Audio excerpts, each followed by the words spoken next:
Imagine two massive ships, centuries apart in time, sailing on the same sea. One, the Roman Empire, the longest-lasting superpower in ancient history. The other, the British Empire, the richest nation in the 19th and early 20th centuries. Now, picture the United States today, the sole superpower of the modern era. On the surface, their stories seem vastly different. Rome was overthrown by barbarian invasions, while Britain's decline was more gradual. The US faces unique challenges like digital disruption and foreign competitors. But what if there was a deeper, more insidious force at play, a financial engine humming ever louder, pulling both the Roman legions and the American dream towards an inescapable destination? What if, beneath the surface of politics, culture, and warfare, they shared a single terrifying fate? What if every empire, regardless of its strength or era, followed the exact same financial path towards collapse? A path paved with debt, eroded currency, and the crushing weight of empire? Today, we're diving deep into the monetary mechanics of history's greatest superpowers. We'll uncover the recurring patterns, the invisible forces driving their decline, and explore whether the United States is destined to rewrite history or rewrite its own future. This is your channel name. Join us. Let's rewind to 50 AD. The Roman Empire spans 3 continents, its legions a formidable force. Its currency, the denarius, is minted with relative purity, backed by silver reserves. But Rome's empire isn't free. Maintaining legions, building roads, supplying cities, funding endless wars, it costs an astronomical amount.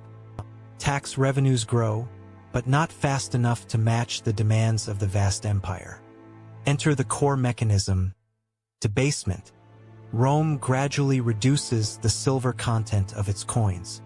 It's like telling people they're getting more pizza, but secretly using less cheese. For a while, it seems to work. More coins circulate, trade happens, the illusion holds. But the consequences fester. Prices skyrocket. Inflation. Soldiers, paid in devalued coin, demand higher pay. Taxpayers see less value for their coins. The foundation erodes. This isn't just inflation. It's a betrayal of trust. Fast forward 1,500 years. The British Empire, at its peak in the 19th century, is the world's banker and industrial powerhouse. Sterling is the dominant global currency. Empire provides vast resources and markets. Like Rome before them, Britain relies on credit and the ability to debase, though less overtly, through complex financial maneuvers. Sterling is de facto backed by gold reserves, lending it immense credibility. But empire is expensive. The cost of maintaining colonies, funding wars like the Boer Wars, World War I, World War II, and managing a global financial system pushes the national debt to staggering levels. It's like financing a multi-planet civilization on credit cards. The final blow for Britain wasn't just external invasion, but an internal implosion driven by unsustainable debt and the sheer cost of being the world's empire. Sterling's credibility, once unshakable, was stretched thin. Now, the 21st century. The United States, a superpower born from revolution, built on ideas and innovation. Its dollar is the world's reserve currency, more important than gold, more ubiquitous than any coinage in history. Like Rome and Britain, the US enjoys unprecedented global reach and financial dominance. Its ability to monetize its debt, essentially printing money to pay interest, mirrors the subtle debasement of old. But the cost of empire remains immense. Perpetual military bases, expensive social contracts, bailouts, endless geopolitical interventions. We see the symptoms: ballooning national debt, signs of inflation creeping into everyday life, asset bubbles forming and bursting. The core mechanism remains the same. The empire's demands outstripping its ability to pay, forcing a gradual, often hidden, erosion of the currency's value. So, is the pattern clear? Across millennia, continents, and technologies, a common financial recipe for imperial decline emerges. The question isn't if the US will face this, but when and if it can change course before the final, inevitable collapse. So, what's the core mechanism behind this recurring collapse? It's often simpler than we think, yet deeply profound. Think of the economy like a bathtub. The water level represents the total amount of money and credit in the system. The government, needing funds, essentially turns on the faucet borrowing money, either by selling bonds, which investors buy, trusting repayment, or by directly creating money, like quantitative easing. This adds water to the tub. Normally, the drain represents things that remove money from the system, taxes paid by citizens, and the gradual wearing down of physical currency, like coins getting worn thin, losing metal. For an empire to function, the inflow, government borrowing, must be matched by the outflow, taxes plus currency wear.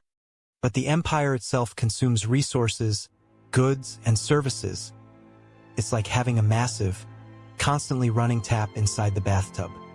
The cost of the empire itself, the salaries of the military and bureaucracy, the infrastructure, the social programs of this internal demand for resources requires a continuous outflow from the system. If taxes don't increase fast enough, and the currency isn't revalued or deflation occurs naturally, the water level rises. This rising water level means inflation. Everything costs more because there's simply too much money chasing too few goods and services. People's savings lose value. The government's debts, denominated in that inflated currency, become easier to pay back, creating a dangerous incentive.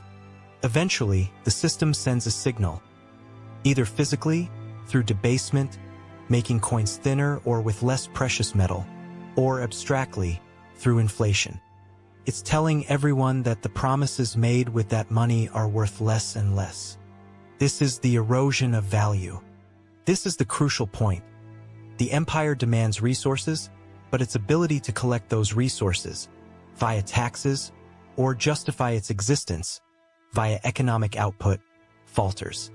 When the bathtub overflows, the foundation of the entire system, trust in the currency, is washed away. The mechanics set the stage, but collapse requires a crisis. These aren't mere economic slowdowns. They're often the moments when the underlying financial plumbing gives way. In the 1920s, after World War I, the U.S. enjoyed unprecedented wealth largely on borrowed time. Excessive speculation in the stock market, fueled by easy credit and questionable lending practices, created massive financial bubbles. When the market crashed in 1929, it wasn't just stocks lost value. It wiped out decades of accumulated wealth. Banks failed, businesses collapsed, and the foundation of the economy trembled. The 1980s and 90s saw the savings and loan crisis, fueled by deregulation and risky loans. Then, the dot-com bubble built on hype and overvalued tech stocks. Each time, the system showed cracks. Excessive debt, irrational exuberance, complex financial instruments masking underlying risks. The 2008 financial crisis was different. It was triggered by a subprime mortgage meltdown in the US, but it was global in its impact.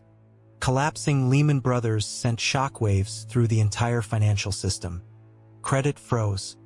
Governments intervened, bailing out institutions, but the fundamental problem, unsustainable debt and mispriced risk, remained. These crises are like the breaking point in a pressure cooker. They expose the fragility. They reveal the extent of the debt, the lack of regulation, the erosion of trust. They are the moments when the system could have been saved, but often the political will or the systemic understanding is missing, allowing the cycle to continue or even accelerate. The unsettling truth is that these crises often follow a familiar script. A period of perceived prosperity fueled by debt, a bubble bursts, panic ensues, followed by bailouts that prevent a complete system collapse, and the stage is set for the next round of borrowing and risk-taking. It's a dangerous feedback loop. The consequences ripple outwards, shaping history and our present reality. First, there's economic hardship. Collapses don't just end empires. They impoverish populations. In Rome, inflation eroded savings, leading to social unrest. In Britain, the loss of financial primacy hurt its economy. Today, high inflation erodes purchasing power, benefits the already wealthy, and strains social safety nets. Unemployment spikes. The middle class shrinks. Second, the loss of influence. When a currency loses trust, its global role diminishes. The US dollar's reserve currency status is a huge advantage, allowing the US to borrow cheaply and influence global markets. Its erosion could lead to a loss of dollar hegemony, potentially requiring painful adjustments in global trade and finance. Third, the impact on businesses and innovation. Economic uncertainty, high debt burdens, and shifting trade dynamics can stifle investment and innovation.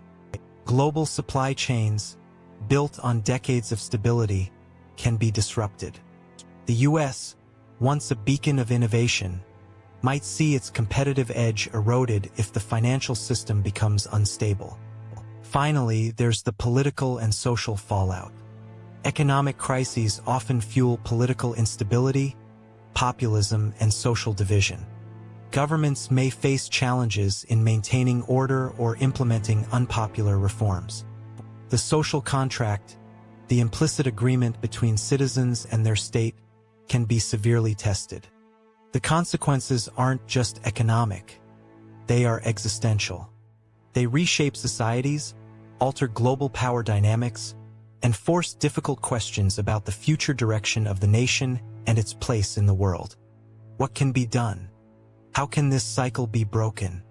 Fiscal responsibility, reducing the national debt, controlling spending, ensuring that taxes are sufficient to cover expenditures.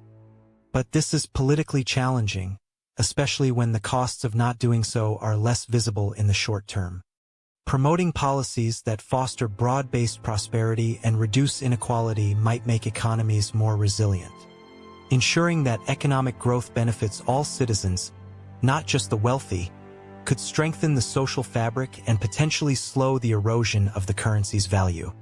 Education and regulation. Empowering citizens with financial literacy and implementing regulations to prevent excessive risk-taking in the financial sector. Deregulation can create dangerous bubbles. Thoughtful regulation can help stabilize the system. Addressing global challenges requires international cooperation. Climate change, pandemics, technological disruption, these aren't just US problems. They require global solutions. A fractured, inward-turning, or economically unstable US is weaker globally. Ultimately, the path forward requires strong, stable, and accountable governance. A system that can navigate crises, implement necessary reforms, and maintain the trust of its citizens is essential for long-term survival. It's a complex challenge. Breaking the cycle requires courage, political will, and a fundamental rethinking of how we balance the costs of empire with the ability to pay. It requires looking beyond short-term gains and addressing the underlying structural issues. The choice is ours, but the consequences of inaction could be profound. The story of empires is, in many ways, the story of finance. It's a cautionary tale, repeating across centuries, continents, and crises. Understanding this pattern is the first step towards recognizing the challenges ahead and perhaps finding a way to build a more sustainable future. Thank you for watching.